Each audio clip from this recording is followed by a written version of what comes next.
पाकिस्तान के खिलाफ भारत के ऑपरेशन सिंदूर को एक महीना पूरा हो गया है। इसी एक महीने में भारत ने बल और कूटनीति से उसे ऐसी चोट पहुंचाई है जिससे वो एक महीने में ही बेहाल हो उठा है।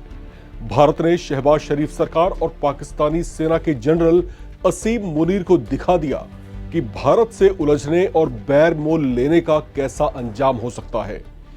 पहलगाम आतंकी हमले के बाद भारत ने कड़े कदम उठाते हुए सिंधु जल संधि को स्थगित करने समेत कई बड़े फैसले लिए थे, जिसकी मार उस पर ऐसी पड़ी कि पाकिस्तान के कई प्रांत इस भीषण गर्मी में पानी की किल्लत से बेहाल हो उठे हैं।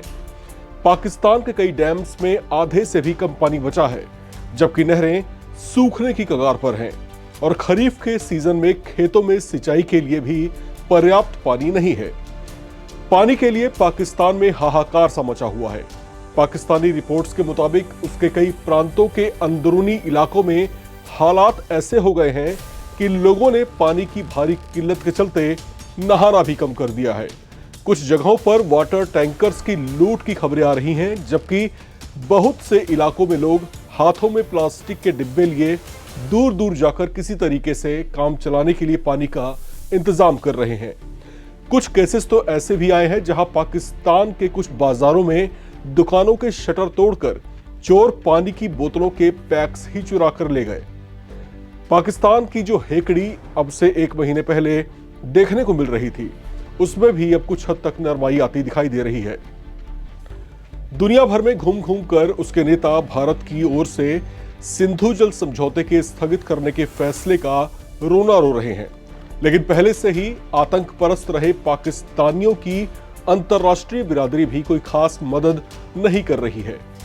पाकिस्तान की इंडस रिवर सिस्टम अथॉरिटी की ओर से जारी आंकड़ों पर गौर करें तो पाकिस्तान में इस वक्त जल की कुल कमी 21% तक दर्ज की गई है, जो उसके लिए बेहद गंभीर समस्या में बदलती जा रही है।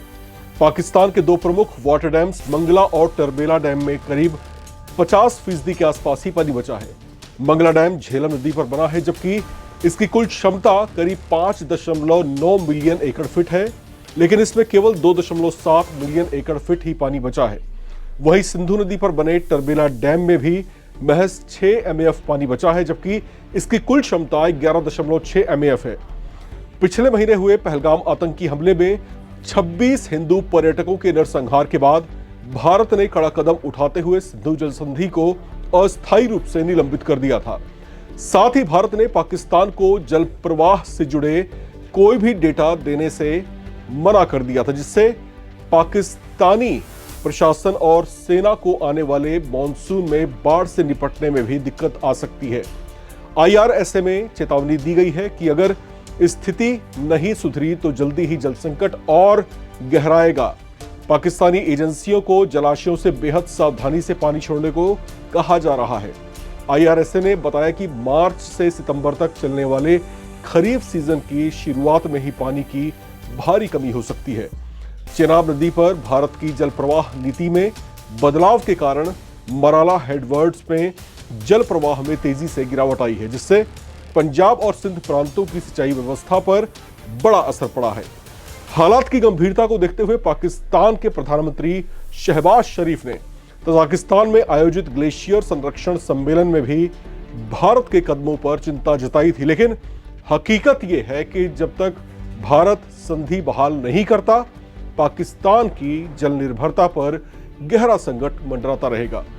भारत को सिंधु जल संधि के तहत रावी, ब्यास, सतलुज जैसी पूर्वी नदियों पर पूरा अधिकार है, जबकि पश्चिमी नदियों यानी झेलम, चिनाब और सिंधु के पानी पर सीमित अधिकार है। भारत को पश्चिमी नदियों पर 3.6 मिलियन एकड़ फीट तक जल संग्रह की अनुमति है, लेकिन वर्तमान में वो पूरी क्षमता का उपयोग नहीं कर पा रहा, जिससे पाकिस्तान को फायदा मिलता रहा है। हालांकि भारत ने अब चिनाब पर बने अपने बगलिहार और सलाल डैम की सफाई कर जल भंडारण बढ़ाया है और जरूरत के मुताबिक जल प्रवाह नियंत्रित करना शुरू कर दिया है। यही वजह है कि पाकिस्तान की जल समस्या अब राजनीति और कृषि संकट में बदलती जा रही है। भारत लंबे समय से पाकिस्तान की हरकतों और उसकी ओर से पोषित आतंकवाद को झेलता आ रहा था। पाकिस्तान के स्पॉन्सर्ड आतंकी संगठन उसके इशारों पर लगातार भारत में अपनी गतिविधियों को अंजाम दिए जा रहे थे। भारत पिछले कई दशकों से कभी बातचीत के जरिए तो कभी सख्ती दिखाकर उसे आगाह करता रहा था, लेकिन वो अपनी हरकतों से बाज नहीं आया और पहलगाम में आतंकी हमले से उसने भारत को वो दर्द दिया जिससे भारत के सब्र का पैमाना भर गया और फिर भारत ने ऑपरेशन सिंदूर चलाकर उससे ऐसा इंतकाम लिया जिसे वो आने वाले सालों में लंबे वक्त तक याद रखेगा। बहरहाल इस रिपोर्ट में इतना ही। बाकी तमाम अपडेट्स के लिए आप लगातार बने रहें और देखते रहें एनबीटी ऑनलाइन।